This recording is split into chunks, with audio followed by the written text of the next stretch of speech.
Mga Lods, good morning. Meron tayong aircon dito na bago. Pinapatignan sa akin.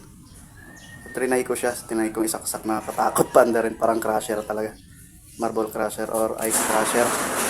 Bale, sa tingin ko, may sumasaya doon banda sa loob. Yung outdoor fan blade niya or blade ng motor ng outdoor sumasayad. Pinatay ko na lang muna kasi nakakatakot. Pagsaksak ko pa lang ano na, grabe yung tunog, parang ice crusher. Okay, buksan natin mga lods. So dito siya sumasayad mga lods. No?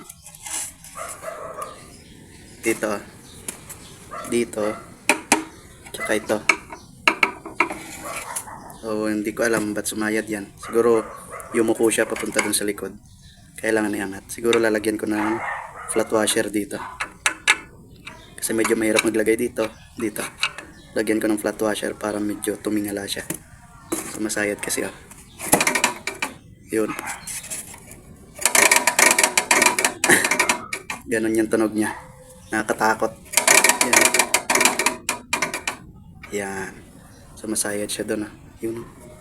Ito. Yung gasgas na yan. Tsaka yun. Diyan siya sumasayad. Okay. Simulan na natin yung remedyo. Flat washer na ilalagay ko mga lods, no, para tumingala siya. Kagaya niya na hindi na sumasayad. Ito. Lalagay ko rito. Dito. Okay.